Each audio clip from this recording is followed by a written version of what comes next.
welcome everybody. We are here to ask us anything. I am Michael Curtis. And I am Chris Doyle. Hello, hello, hello. We are like the two-headed hydra of like the official Goodman Games product lines. It's like, you're handling 5e stuff, I'm handling DCC stuff. So, it's like, we if we can provide all the stuff that people need to answer, assuming they're out there right now listening. Yeah. So how are you doing, Mike? I've never done an Ask Me Anything before, so this is all new to me. So it's a lot of fun, assuming the people in the chat are participating. So I really do encourage you out there to participate. Otherwise, it's going to be Chris and I asking each other questions, and we spend a lot of time with each other on the convention, so we already know the answer to these questions. So yes, that's a lot of fun. So ask away. Yeah.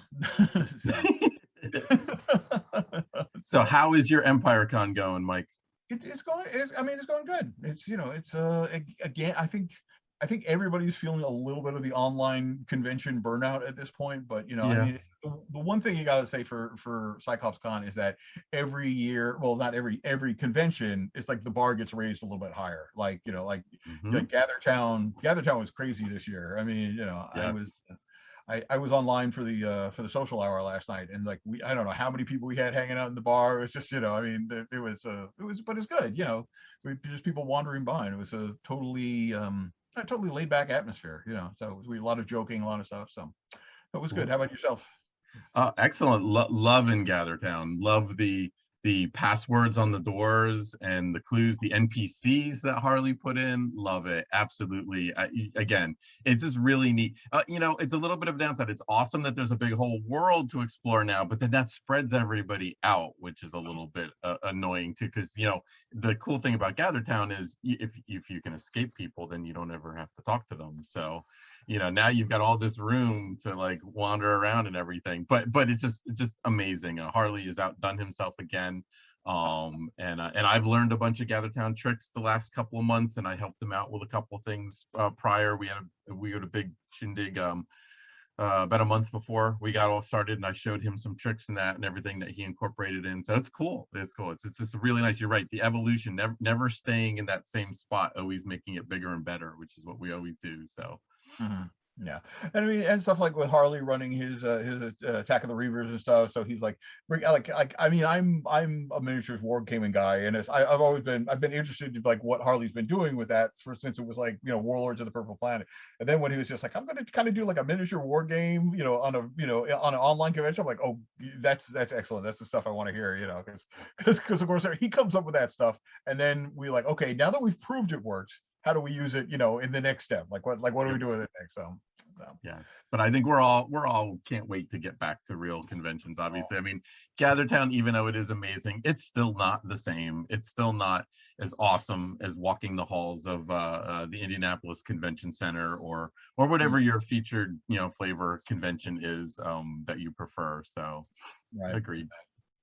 So, I mean, I try to do my best with the ugly carpeting we have down here in the gaming basement, but it pales in comparison to the Gen Con Convention Center ugly carpeting. Like that's like, I can see a picture that's like, I know exactly where that picture was taken because I know that carpeting. That's like some of the ugliest carpeting on the face of the planet. But they must get it like really, really dirt cheap because it's so ugly, and they're like, we need 3.2 million square feet of this carpet. Is it uglier the better? Right. 5 cents a square foot, sure. All right. I'm not seeing any questions in the chat yet. Or is it my chat broken and is yours working? Or no, I know. I can see Elena's message. So so I guess people are intimidated by just the sheer charisma which is pouring out of the tape right now. Well, I do encourage you if you are watching here. Yeah, okay. So we all right. So it is working. It is working. Yep, G Blaster's here. G Blaster, throw us a question. Anything. Ask me anything. So. And as long as we're legally allowed to answer it, we yes, will. Yes, so. And probably keep it PG-13 too. So. Yeah. So all right. So I'll ask you. So you obviously we're. Well, I hear you. I was going to ask you a question, but do we want to address this one? Or is that we can address the Oliphant in the room. We can do that. So. Okay. Yes. So G Blaster. So the new monster book again. If you didn't tune into the what's coming down the 5e pike. We talked about it quite a bit. Whenever you do 500 of anything, 500 times, it takes a long time. So it takes, a long time to write them. It takes a long time to get the artwork for them, lay them out, edit them, the whole 9 yards. So we are making great progress on Dungeon Denizens. We are very hopeful that it is going to drop on Kickstarter next year sometime. Hopefully sooner than later, but we our Kickstarter schedule is very fluid as well. So but we are there. The monsters for 5e are all completely edited, or will be all completely edited in the next week or so. We have artwork for about half of them or so, and we have, I think, over 10 artists working away at more. So it's coming. Be patient. I'm not sure where you are at with the DCC conversion part. Well, that's what I was going to say. It's like you said, it takes a lot to do 500 monsters. I'm going to correct you. It takes a lot of time to do 1,000 monsters. Yep, because then do it all twice. Because because we're following up on what the 5e team is doing. So the 5e team is like they're finalizing all of the 5th edition monsters, because we're using a lot of the same elements. Obviously, like a lot of the flavor text and like the descriptions and stuff is going to be the same from book to book. And it's just a matter of changing of of converting the stat blocks and everything, and making changes like we really don't want to refer to like Orcus or something in the DCC version or whatever. So little minor changes like that. But of course, like as the 5e team has been finishing, like then we take the ball and we take, okay, is this finalized? This is good. This has been checked out. Okay, now we get to play with it. So so we're a bit behind where 5e is, but the idea is that we'll have we'll have at least the conversions done. We're eyeballing to have the DCC conversions done hopefully by the end of the year, early January. So at that point, we should have at least the raw materials of stuff to be, and then then things can begin moving, eventually toward where the Kickstarter date is. But as Chris says, it's like there's still other Kickstarters where things have been announced or have been waiting in the wings and stuff. But but it's coming. We want to see it out there, so as soon as we possibly can. Next year we can confirm next year. All right. So, all right. So question number 2: if you had to pick one hardcover DCC adventure from the past or present that's your favorite, which one would be a hardcover adventure? It has to be a hardcover because there's not a lot of hardcover adventures. Are you? I mean, yes. Yes. All right. So, all right. Well, then, for me, it'll be easy. It's going to be the Chained Coffin, because that was a hardcover, and that was my favorite. So because I love the setting that I did for that and everything. So my favorite version, of course, is going to be my own work. I will have to say, however, is that we have seen hardcover versions of Sailors of the Starless Sea, which, of course, from what I understand, has a bit of popularity amongst the DCC community. And of course, that's Harley Stroh. So it deserves it with good measure. So that's it. So. Okay. Well, if you love hardcovers, looking to buy one, I suggest you get the most bang for your buck from the Chained Coffin one, because that has not only the original Chained Coffin, that has the supplementary adventures that were released for it. It's got an entire campaign setting. It's got a hex map. It's got all the rest of that stuff. It's really awesome. So a lot of hard work and love went into that one. But if you're looking and we're going to rename this show to G Blaster Asks Everything. So all right. So we do have a couple of questions prepared for each other, just so to pass time and hopefully get some more people kind of come in. Not that we don't appreciate your questions, but we'll just do something general. So are you, Chris, in your busy life as the director of development for 5e, so are you actually playing 5e? Do you have a group at home that you're dealing with, or you have? Interesting story. So last year I got to do a full play test of Crypt of the Devilich in 5e, which was amazing. My wife and my son both played in the group. We had a group of 6, and I believe that took us probably about 4 months to play every 2 weeks, because I think it was like 6 or 7 sessions.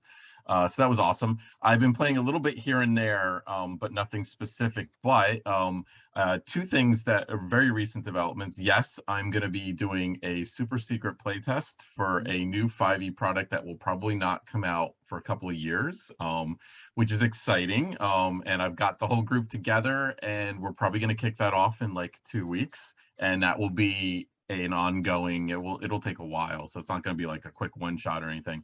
And then the other cool thing is our local 4-H club, which is literally right around the corner from where I live. They are very interested in a 4-H D&D group, and they reached out to us, and we are actually literally this evening, actually before the Goodie Awards at 8 o'clock on Twitch channel. I'm gonna actually be doing another Zoom meeting with some of the folks over at the 4-H, where we're laying the foundation for another 4-H D&D club in my community, and I'll be very much involved in that as well, and I'll be able to do a bunch of play testing in that through them. So very excited about those two things. You can tell professional game designers. So it's like a lot of people are like, oh, I'm happy I have a gaming group. It's like, oh, good, no victims. Yes. Stuff to do the hard, heavy work of playtesting. Yeah. Exactly. They don't need to know it's a playtest. You just go and change it afterwards. Right, that's all that matters. So yeah, so I'm very, very excited about that. So looking forward. All right. I get a question for you, and this is one I don't even know the answer to, so I think this is pretty good. What is your favorite edition of D&D? My favorite edition of D&D, and this is I answer this with no hesitation whatsoever. That, of course, will be the BX version of Dungeons and Dragons, of basic old school, basic expert D&D. That was the very first version of D&D I played was Holmes. It was the Holmes edition.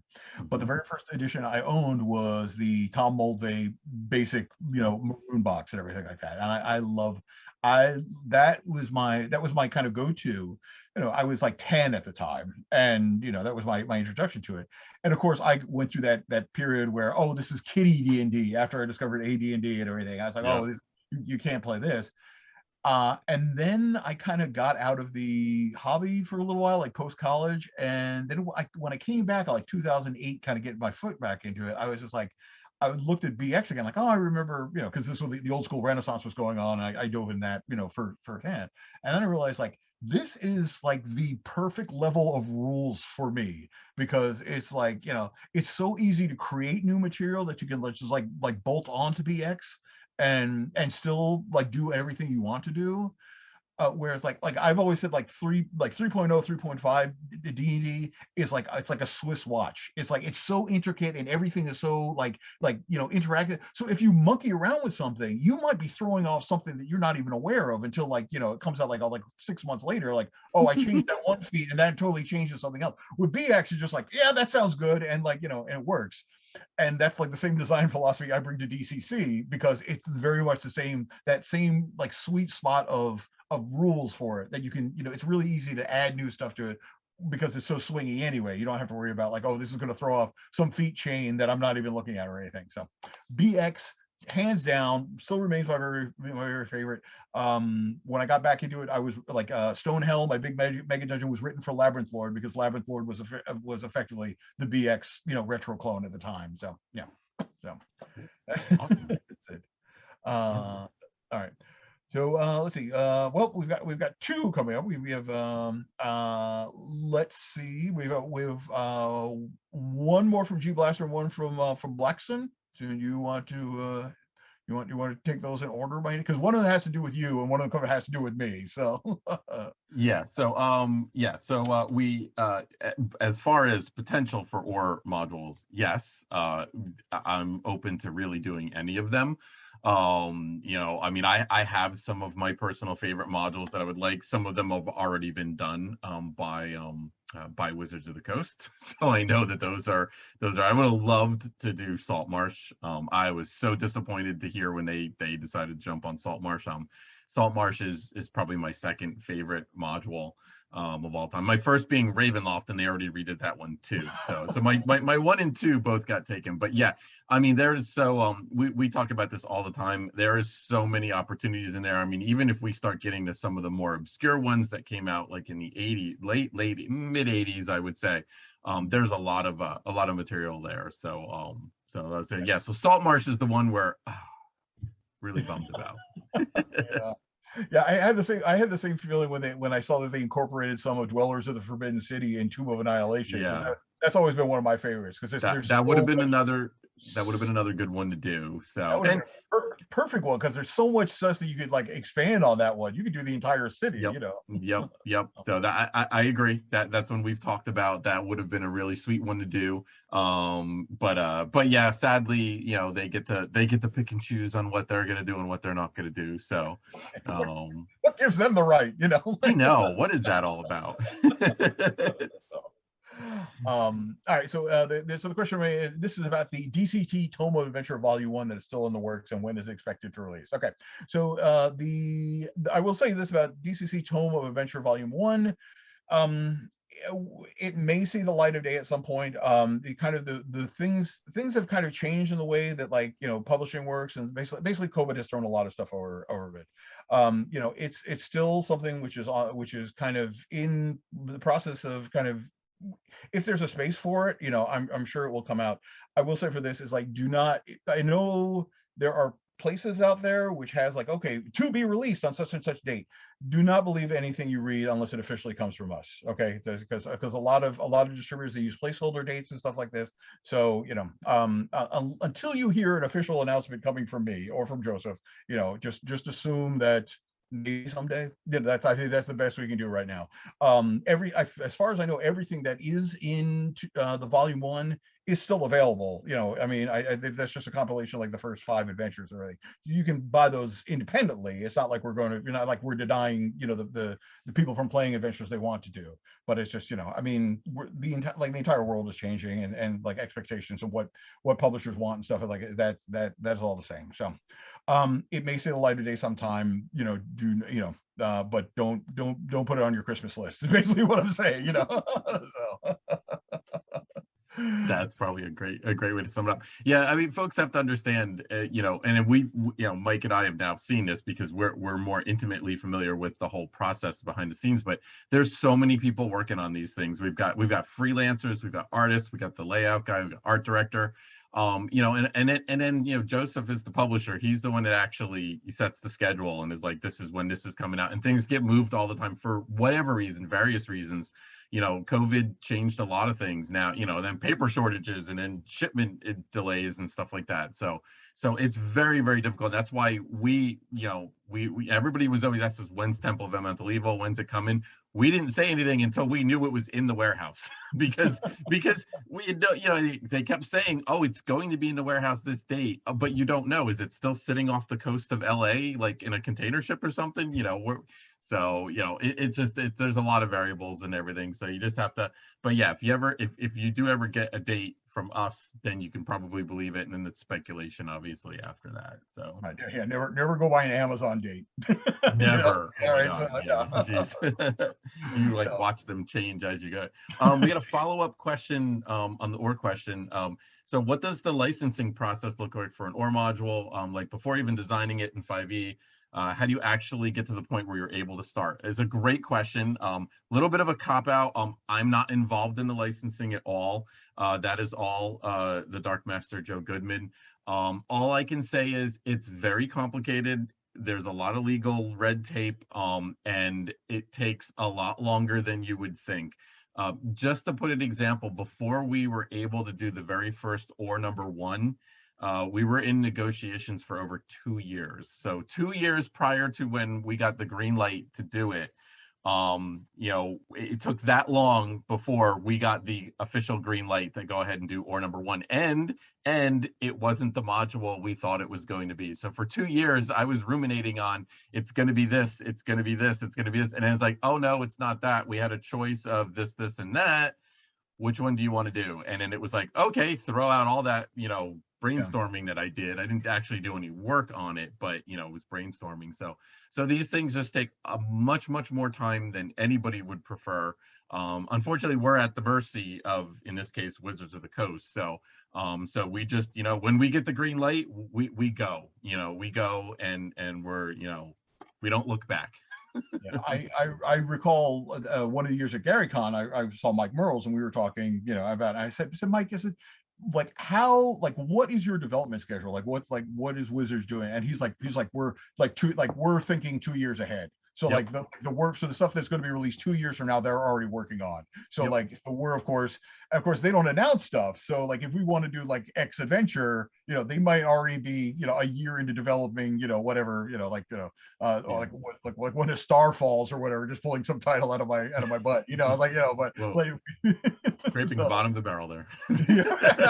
I figured, I figured that's a safe one, like I hope I'm still doing this and I get to that one. That'd so. be awesome. But yeah, these things, and same with us, the projects that everybody's always like, oh, you must really love Temple of Elemental Evil. I'm like, wow, that one's been like kind of dead to me for the last year and a half. Like most of my part of that was been done for over a year. I had to go back in and look at some things here and there, but our schedule that we're looking at is probably a solid 2 years out as well. So we're already, a lot of times people are like, oh, you must really love this module. It's like, no, I'm already like 2 projects past that one that already came out. Like I'm already and looking forward to the next one. So Right. Okay. I think we got Question from Tim L. White about yep. will a more official VTT map set for DTT modules be produced? Short answer is yes. Right. It's just, again, this is the type of thing where we're dealing with stuff with the tokens and the maps and everything, converting everything over for VTT stuff, and like so everything is in the works, but it's one of those things. It's like, what is best, like what's the most efficient use of like our artistic talent at the moment? Is it them working on a project which is going to be released, or them going back and like retooling something for VTT? So it's kind of like when time allows and when manpower allows, it gets done. But they're not done by any stretch of the imagination. It's just they will be coming out when they be coming out. And it used to be like now, ever since COVID, like we have at least 3 or 4 major VTTs out there. Everybody's like now fighting for want to be the predominant VTT between like Roll20 and Foundry and the other one that I'm thinking they can make of it. Yeah, Forge, not Forge. And then there's like with Owlbear Rodeo, and there's like so there's always somebody coming in there. So so it is it's in the works, but I don't have a next date of like what the next one is going to be and everything. But suffice to say, as long as there's a market for it, I'm sure we're going to see more. Fantasy Grounds, yes, thank you very much. All right, so but yeah. And let's see, and the other thing, and also speaking of dates, do we have a date for DCC 100? I do not have a date to announce, but I will tell you this: next year is going to be the 10th anniversary of Dungeon Crawl Classics. Now you imagine that it's been around for 10 years. So I'm just saying, maybe DCC 100, maybe same year as DCC, I will promise you this: with less than 2 months left in 2021, we won't be seeing it this month. But keep your eyes peeled, and keep your make sure you got some money left in your Kickstarter account, because I'm sure some announcements. Actually, this is a good point to bring these things up. Because we have not done a what's new with Goodman Games this con, which is usually what we do. And the reason for that is Chris has basically covered the 5e sort of things with his show, coming down the pike with 5e and everything. Tomorrow night at 8 o'clock Eastern time, I will be kicking off a monthly series called The Maw of Mike. And that is me doing a monthly show where I will be talking about what is coming down the line for DCC. So rather than having to wait for a convention every couple of months to get the word from Joe, it's going to be basically I'll be kind of dripping information and kind of letting the fans know what's going on with the DCC line on a somewhat monthly basis. So so hopefully follow along, watch the show, and when the things to be announced, you'll be the first to hear it on that. So if you when's that coming on? That will be tomorrow night at 8 o'clock Eastern time, and then the plan is it to be the first Monday of every month thereafter. So yeah, so like each month will come on, and I kind of give you an update of what's going on. Depending on what there is to go, some of it we might be doing an hour show. If there's not a lot tonight, it might be a half hour. But I'll also be talking about adjacent DCC stuff, like what appendage and book is Mike reading this month, so give you some ideas. So it's nice. It's just basically we want the fans to kind of have an idea what's happening. So so if I don't cover it today, maybe check in tomorrow, and I might have more information. So that's it. All right. I don't think we have anything new in the chat. I think we've covered everything. Good. So, yes. All right. So let me hit you with another one. What is your favorite classic D&D module, and why? I think I might know the answer to this, but I'm not sure. It could be one of I think, two, I think. I think we did. I think so. I am a big fan of, as I said, Dwellers of the Forbidden City, just Yep. because there's so much stuff going on there and everything like that.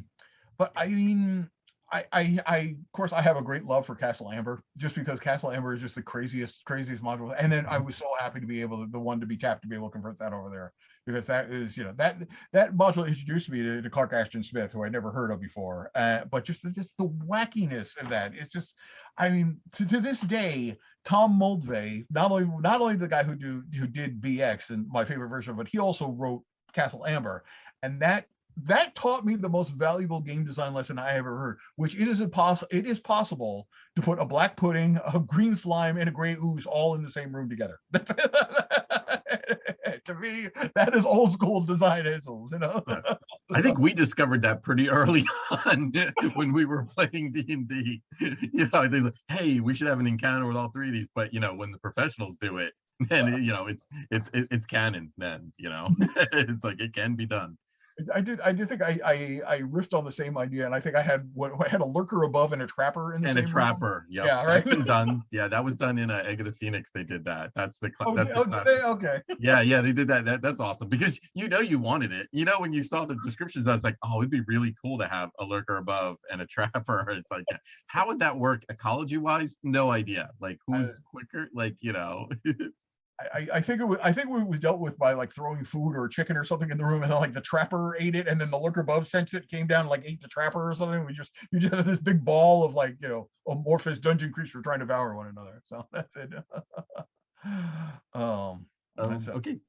Tim L. White, are we going to see any other conversions from pre-DCC RPG DCC modules to DCC RPG? Oh my God. And perhaps the known world guide. So do you want to handle that one? I can do that. All right. So this is there are some great pre-DCC RPG modules out there.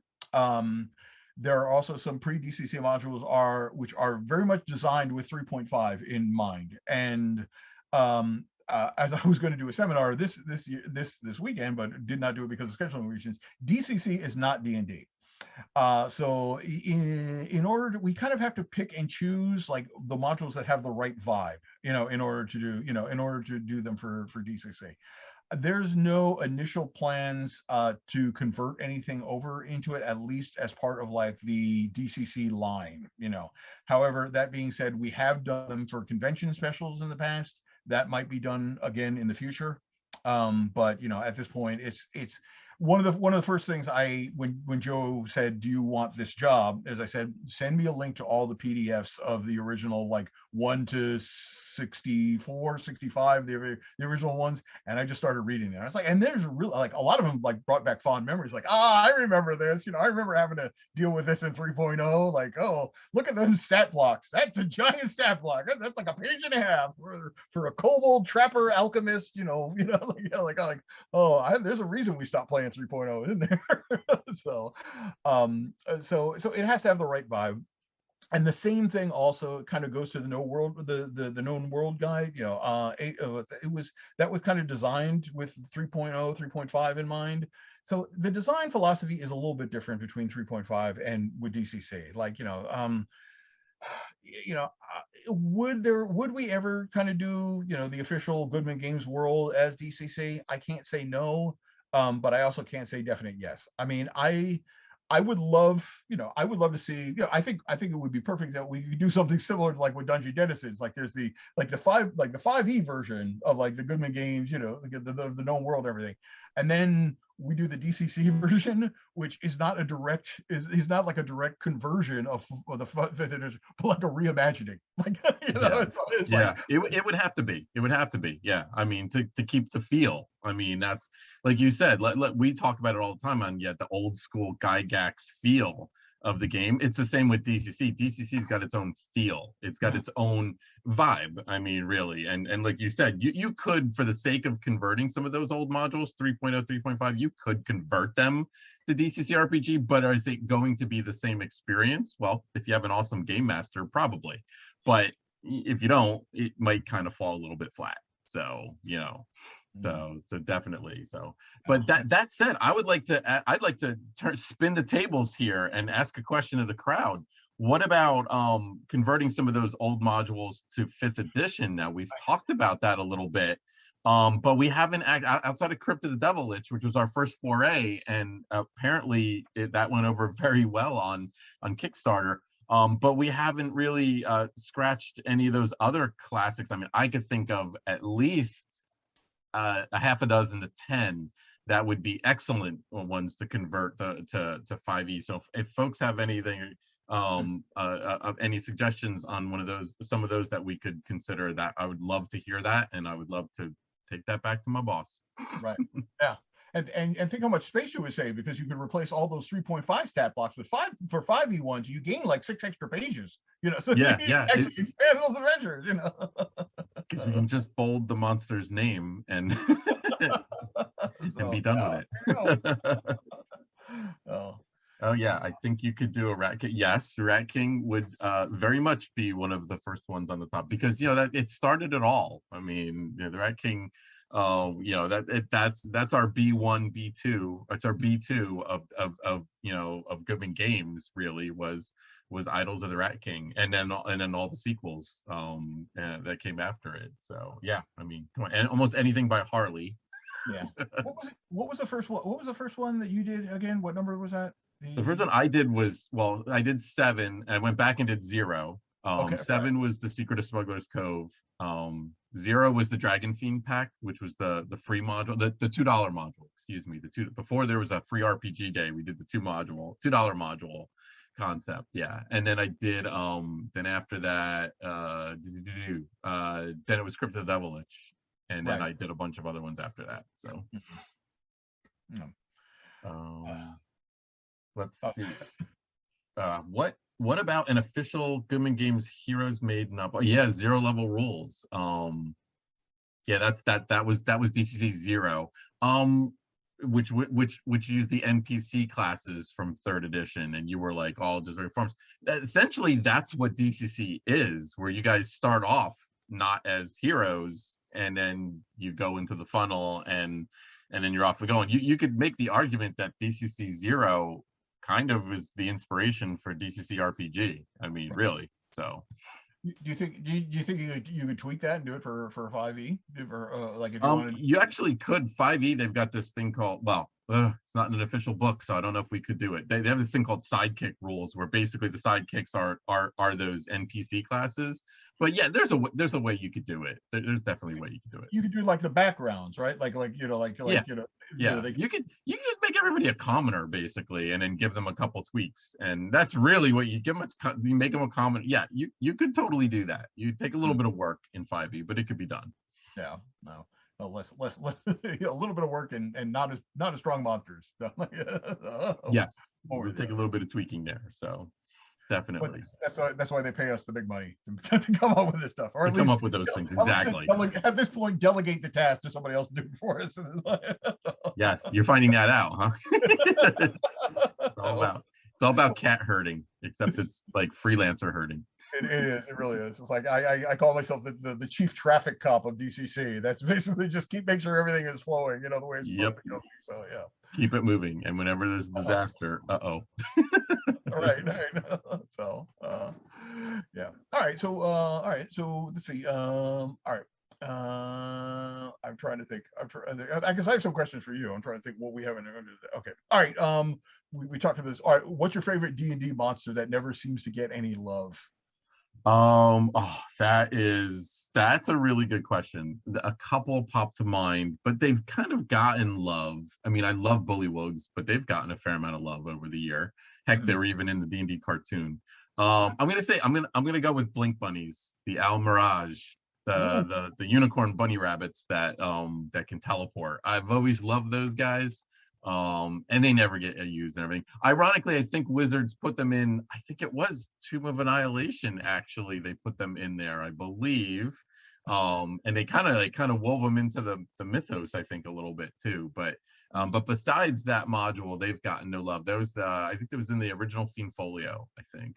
Right, I think it was. It was either that or Monster Manual 2, one of the two. But yeah. I think, It feels like it's Fiend Folio. Feels like it came to the mind of It does somebody feel like who a over Fiend the Folio UK. monster, Yeah. but there was a couple of weird ones in the, like, what was the one with the armadillo with the gemstone in his forehead? Yeah, is it the carbuncle or something? Yes, yes, it was. That's definitely Yes, a Fiend yes, Folio monster. So yes, an armadillo with a gem in its head, and that was pretty much what it was. That's about the extent of it. it was a simpler time back then. Yes, yes, but hey, you impressed your players back then with an armadillo with a gem on its head. So, oh, okay, we got a question here. It looks like for you, Mike. All right. I would love to see some official glue products to link existing adventures. That's the number one question I see asked on Discord and whatever. Are you commenting on our binding? Is that what that is? Like, are you saying we have unearthed arcana level of binding? Is that what's going on there?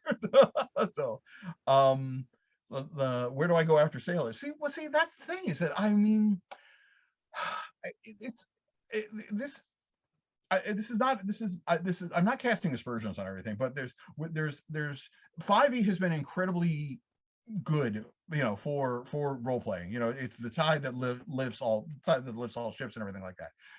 And Twitch shows and stuff like have introduced more people into role playing games the rest of the times. But I mean, some of us are older, and I'm not trying to make this get off my yard or anything, but I always say that the best DCC campaign, the best DCC world you create, is the one that you create yourself. And then that's been a lot of the design philosophy behind DCC. That's specifically why Sailors of the Starlit Sea, Harley leaves it wide open, and the whole thing about under the portal of the stars and everything. It's just like, there's this big kind of plot hook at the end of it, and it's just like, please go ahead and do what you need to do with it. And I understand that there's a need for that, but it's always it's always a point of balancing of like, do you, I mean, like, how much of that do you address, and then how much of that do you say you can do it this way, and you use that as like a teaching moment to try to take people away from the idea that, like, I have to buy this book which details levels 1 to 15, and me and my friends will play against the Storm King secret super dungeon, for the next 6 months, where it could be, I mean, I have no specific plans to do like a glue type adventure tying stuff together at this moment. That might change if the pitchforks and the torches come out and they say definitely we need this.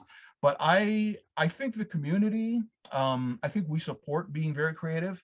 I think the third party people, I think we actually encourage more third party business because there are people come out like, I have written this follow-up adventure to like Starlit Seas, where under the sun of the seas, and then they put it out as like a third party stuff. Let's put it this way. I will keep a weather eye on things. I don't have any plans to publish any glue products right now. If things change, my attitude might change, but I would much rather continue what we've been doing, which is putting out awesome adventures, which encourage people to be more creative, rather than rather spoon feed people and saying, this is what you play after Starlit Seas, and this is what you play after this one, and then blah, blah, blah. So, okay. Yeah. And that's the whole thing. I mean, back in the early days of TSR didn't even put modules out because they were like, who wants to buy a module that was written by somebody else? It's like the whole idea of D&D is you're supposed to create your own one up. And then finally, after Judges Guild came around and they were doing very successful, and TSR looked around and said, hey, wait, people are making money off of these modules. It's like, I think we should get involved in these. And what were the first ones that they did? They took the tournament modules that were literally lying around the office that they used at previous tournaments, and they published them and they made them into the first old classic modules. So not too dissimilar from the history of TSR way back in the late 70s. So I'm saying there's DCC encourages a certain mindset, and that very mindset is that, but please be creative. And the running joke is like, oh, we were going to put out an annual every year, like that was going to be it. Speaking of but the thing is that the community was so creative. We were like, oh, well, they're already covering everything we were already planning, and they're doing a better job than like what we had.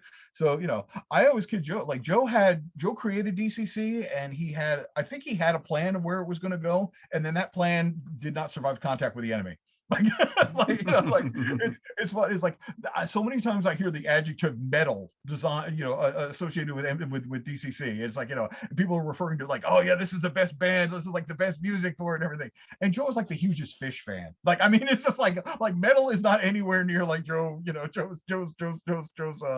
outlook in life. So it's very interesting that it's kind of become its own thing. So I know. So maybe it will continue to become its own thing. Maybe it will come out that maybe there will be, maybe we will address this at some time. But until that time comes, I would much rather see people doing 8 different takes on like what could come after Sailors on the Starless Sea than us having like an official version of it. So that's kind of the official attitude I'm taking at this moment, at this time. But like me, I am mercurial. Like Magic, I am mercurial, and that might change in the future. I do see Poppernut has a question, which is near and dear to my heart. Has anything been mentioned about more Shutter Mountains? No, nothing has been mentioned. However, tomorrow night at 8 p.m., I will be introducing a new monthly show where I will talk about things which are coming up down the line. So you might want to tune in then. I might have something to say about the Shutter Mountains in about I don't know, 29, 30 hours, something like that. So, awesome. That's great. Okay. Okay. Yep. So that was it. All right. Did you have another question for me? Or do you want me to hit you with one? You're the favorite monsters. You hit me up with one. So yeah. Okay. Do you have a favorite board game? I've been thinking about this. I was trying to think about the board game that I played the most or anything. And it's like I when I was younger, as I say, like as of maybe 5 years ago, I enjoyed really complex board games. I really I really wanted kind of like a role playing experience. So I love stuff with stories and stuff. So things like Arkham Horror or even like Talisman or stuff that had that element. Like I felt like there was a story going on. And then as I got older, I realized like I don't have time. Like, I don't just idea like the idea of trying to set up for Arkham Horror right now is just like, oh no, I don't have time to do that, to let alone play and everything like that. There's actually so I'm gonna have 2 answers to this question. One question is going to answer, it's my favorite board game because it's the most nostalgic board game I have, and Okay. this is a board game called Bermuda Triangle. Yes, I know it. Bermuda Triangle. All right. I have played it. Yes, So my friend had it. My Yep. ex bought me a copy because I never had one back in the day, and my ex bought Okay. me one for Christmas, and it was the best Christmas present I've ever gotten. So Bermuda Triangle back in the day really jumped on that 1970s, like we're going to embrace all sorts of esoteric weirdness crap, like In Search of with Leonard Nimoy was my favorite show back in the 70s. Yes. So Bermuda Triangle was a game where you played like a ship captain, and you had to move your fleet from island to island where you collect coal and lumber and stuff and sell it at different ports. But there was a storm cloud that moved randomly about the board, and the storm cloud had a magnet in it, and each one of your ships had a magnet in it. So occasionally the storm cloud would pass over one of your ships, and it would just suck it off the board. So it would just, you lost your ship in the Bermuda Triangle. So it was, and it had the best commercial. Like you can find, like they still have the commercial on YouTube, like do Bermuda Triangle board game commercial, and it's just like oh my god, this is crazy. Nice. So that is, I used to bring that to conventions, like the places I drove through, because I bring Bermuda Triangle, and like before the convention, like you're gonna play Bermuda Triangle with me. So that's one of my favorites for nostalgic purpose alone. A game, however, that I've played the most, it's technically not a board game. It is it's a card game, and it's been long out of print, but it's a game called Plague and Pestilence, and it's I own it too. Okay, there we go. All right. Yes, I own a copy of it. Yeah. Plague and Pestilence is a great little game where you play a medieval city. And so you have a population, and you're trying to build up your city. You're trying to put build aqueducts and defensive walls and stuff. And each players they're playing stuff on you, like Vikings come and like take some of your population, or there's like a major land war breaks out, and everything is going well for the first half of the game. You're building up your population, and then eventually the plague ship shows up, and then the game changes, and every round like your population begins to die, and the idea is to be the last city standing. But it's a lot of fun.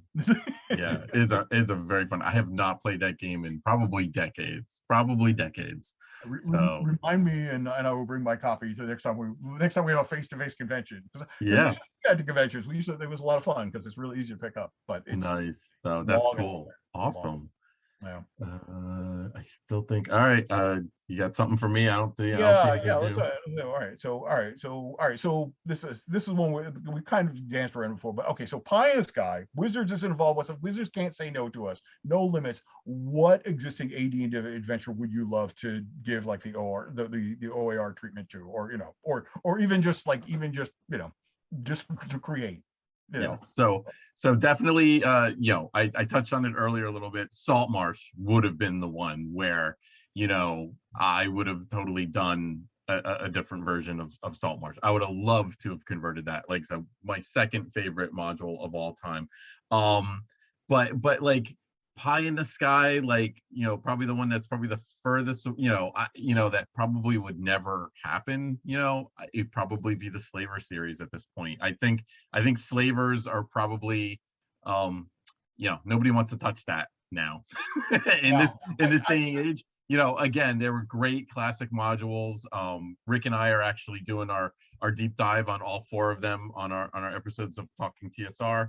But I just have a feeling that they would never let us do it. So Yeah. it's just a little too, it's just, yeah, I just don't think they would ever let us touch it. Yeah. So, It just, um, it was just kind of a shit. I mean, because effectively, against the slave lords is literally you against slavers. But yes, yeah, it's not pro slavery in any way. But yeah, especially the way the fourth one ends up, it's just like, yeah, well, wait a minute, somebody the shoes on the other foot, So, yeah. but I could see that. But yeah, I mean, that was that was a good one. And, What is, and those modules have flaws too. They're not great modules, but in taken together as a whole, it's a really cool series. And then later on when they did Scourge of the Slave Lords and they hooked it up with Temple of Elemental Evil, where you could go from Temple of Elemental Evil to Scourge of the Slave Lords to the giant modules.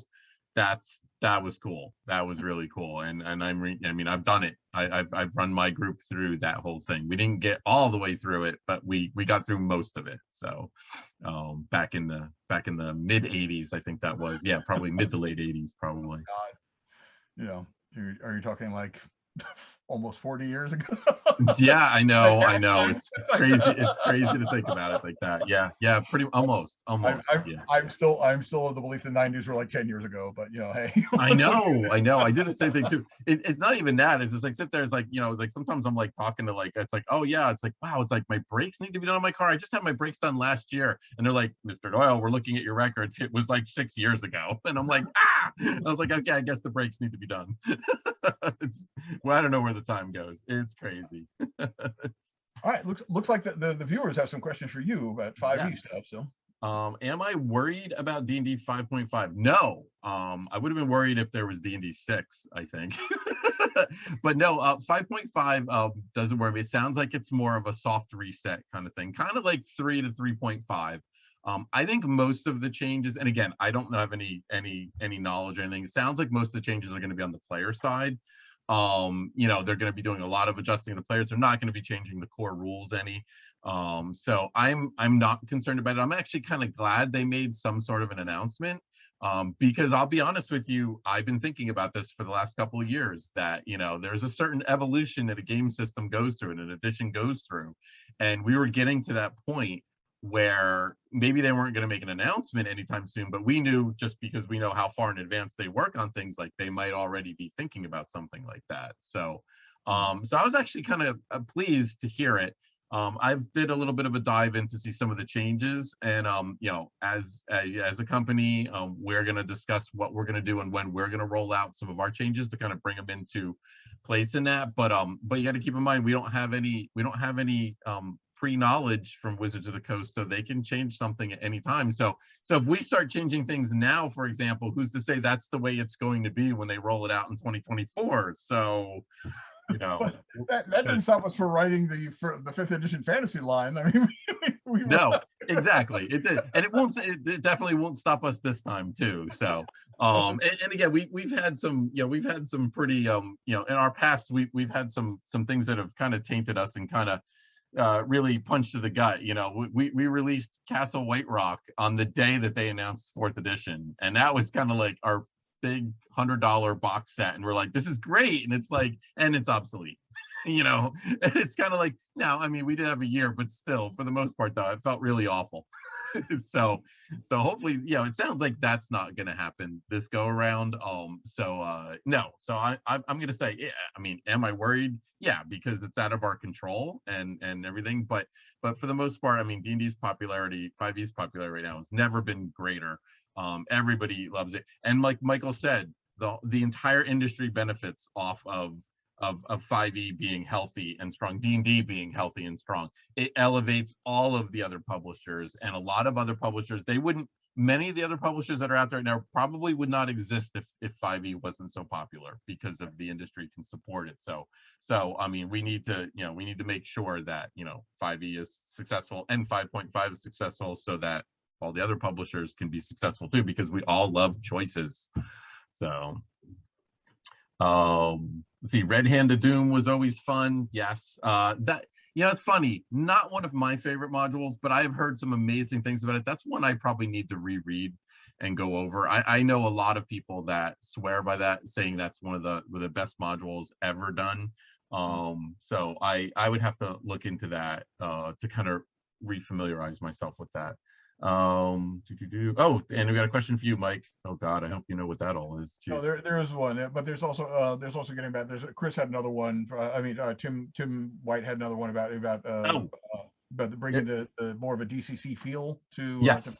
There we go. Okay. Yep. I see that one. I missed that one. I don't know how. Oh, it's because all the spam one was there. I looked at the spam thing and I said, oh, yes. Is it worth trying to bring more DCC feel to some of the 5e line, as much as can fit into the 5e rules?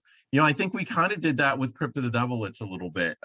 It was interesting when we turned that over to Bob Brinkman to do the conversion. He was a little worried. He was like not sure what he was really getting into, and then he read the original, or he read the 5th edition, I forget which one, and he read it and he came back to me, he said, you know what, this is going to be easy. He goes Crypt of the Devilich feels like a DCC RPG module already. So I was like, oh cool, I'm like, that sounds awesome. So but yeah, I think for some of our projects it does make sense, especially ones that we're probably going to offer in the 2 different rule sets. But I'm not sure that we would go out and design something specifically for 5e, because I mean, the 5e player and the DCC player, there is some crossover, but for the most part it is 2 different target audiences. And you really want to home in on your target audience. You really want to, I mean, a lot of times they always say, when you try to appease everybody in the room, you end up not appeasing anybody. Right. So sometimes it's like, do DCC well, good, and then you do 5e really good over here too. And I think that could be one of the reasons why both Michael and I are now on board at Goodman Games, because we give that point of view, and we know that point of view really, really well. Although, Mike is definitely a little bit more 5e savvy than I am DCC savvy. So but then again, I mean, that's the difference of working with the most popular game line, as opposed to where we're the scrappy little redheaded stepchild of the in the industry. We've been around for a long time. But even when the 5th edition fantasy, when the line first came out, I know we had some discussions originally with Joe, was like how kind of D&D is it supposed to be compared to like DCC and everything, because at that point DCC of course was still the major line, and the 5th edition fantasy was kind of at that point was the the new kid, I mean, but it was just like, it has to be 2 different mindsets, I mean, because I mean, especially because people are coming into role-playing from 5th edition, and they're like, oh well, the weirdest thing is they're Dragonborn wild mage, and then like, and then they look at DCC and their brains liquefy because they're like, oh my, I can't even parse this in my experience, so so it's got to be different. So all right, so all right, so I will get to the question about Yggdrasil's maze these days. So whether to undertake building an official Foundry VTT, never run or play it, or I haven't heard of anyone who has. All right, I've run it. I think the downfall of that one is it was only published in the 8th printing or the 7th printing of the DCC rulebook. So it's not available outside of the actual rulebook. So unless you own that copy of the rulebook, it doesn't have the it doesn't have the I guess not the availability, but the presence that the like a standalone adventure would have. So so yeah, so I mean, and then I mean we have other printings coming, and it's not going to be in that one. So I'm not saying it's a bad module or everything, but I'm just saying like it's as we do for every reprint of the DCC rulebook, we always swap out an adventure. So so is I like it. I love it because I share a writing credit with my nephew, who, if he's smart, that will be his only game design credit ever. But my buddy Henry, my little buddy Henry, he helped design that one because we were playing video games, and I was trying to collect you were trying to kill X amount of spiders, and no, I was trying to kill X amount of bats, and the bats weren't spawning, so I just started killing all the spiders, hoping to trigger the spawn thing. And my buddy Henry was hanging out. He's like, maybe if you kill a spider, a bat will come out. I said, that is a genius idea. Your next adventure we write, we're going to put bats coming out of a spider. And I made good my promise with Henry. I paid him $20. I gave him a copy of the rule book. Today he was going to work on it. So, I don't know. I mean, would it be worth the effort of it? I don't know. I mean, so that's why that's the best I can do. No. All right. Pumpernaut has a question. Will the 5e, how similar will the 5e and the DCC versions of Dungeon Denizens be? Well, the stats are going to be completely different. So if you're used to the 5e monster manual, that's the presentation that we're going with for the 5e side. So you're going to get the full stat block, and then you're going to get your lore, and then there's going to be a bunch of little sidebars and stuff like that on different things, tactics and encounter groups and treasure and all that kind of stuff. So that's the feel there. Now, and as far as the lore goes, the lore will be the same, except if there's specific things that we need to reference in DCC, or specific things that we should not reference in 5e. Now, in 5e, we can't reference things like deities, forgotten realms, and stuff like that, so that will not be an issue. But we did reference a couple of things that probably need to be tweaked and altered a little bit from the DCC side. So and I'll let you handle the rest of the DCC side. So the conversion team is like I said, a lot of the the descriptive and like the fluff text is the same. But like it's basically what comes down to a point is that don't expect a beat for beat remake of like the 5e monster, so because we're doing stuff that like, because 5e is very it has its own set of like vocabulary, like conditions and all the rest of that stuff, which don't exist in DCC. So during the initial kind of conversion play, people were trying too hard to try to completely reproduce accurately everything that like the 5e monster did, and we were just like, it's not worth it. It's like just like make it DCC. So like so things like lair actions or legendary powers and stuff like that, we're not even worried about that stuff. We're like, if it's like, instead of a dragon being able to do this cool thing, what if it can do these cool things? Which still like the same level and everything. So like the fifth edition, like the 5th edition version, it has like the sample encounters of like, okay, like here's an encounter thing where you might require this monster, and then he's got like 3 helper monsters or something like that, where it has like the CR all calculated, makes things really easy. Of course, DCC doesn't use a CR or anything like that, so we're kind of like don't even worry about encounter stuff. It's just like, is this cool? Then yeah, throw it in there, So yep, just make it cool. yeah, exactly. So it's there are like, depending on how complex the monster is, like I sense that the difference is going to be bigger. Like, there's like, like if it's a mutant rat, there's only so much you can do with mutant rat in 5e and DCC, but so there you can tell that they're going to be related, but they're not going to be identical twins. That's basically what we're going to be saying. Yep. So, right. Will there be a 10th anniversary DCC rulebook release next year? I'm going to say you can probably bet on that. In fact, as I say, next year is 10th, the 10th anniversary DCC. You can expect that there's going to be a lot in store for next year. So as I might remind people, starting tomorrow night at 8:00, tune in for Wall of Might, where I will drop more hints about what's going on. We will have an announcement tomorrow with the Dark Lord himself about the next printing of the rulebook, and we've got some other stuff lined up. So if you're not doing anything, step by tomorrow. or tune into Twitch later on in the week, and anything we don't answer in the 1 minute we have left. So that's I think that's it. I mean, I think it's a good enough time to wrap up. Cool. I think we've chilled through my show tomorrow. We've answered some questions, and Yep. I think we've done our dude here. done our job. Yes, and then Yes. we have to get ready for the next thing. Yes. Yep. Go for the next thing. So, well, thank you, Mike. This has been great. So, Thank you appreciate it. And once again, we thank Elena behind the glass, doing an excellent job producing for us. Everybody, give her a round of applause. Yes. Whatever virtual round of applause. And we did not name what Wonder Twin form we would take as we teamed up for this. We forgot that, but you said bucket of water, so I think walrus. So there we go. There we go. Awesome. All right. Well, thanks everybody. Thanks for joining us. And again, don't forget to check out the Goodie Awards tonight and the closing ceremonies. Goodie Awards at 8, closing ceremonies at 9. Right. So hope to see you then. And if not, we'll hope to see some of you again in the flesh at some point when physical conventions return again, because we're all ready for that. And yes, Eastern.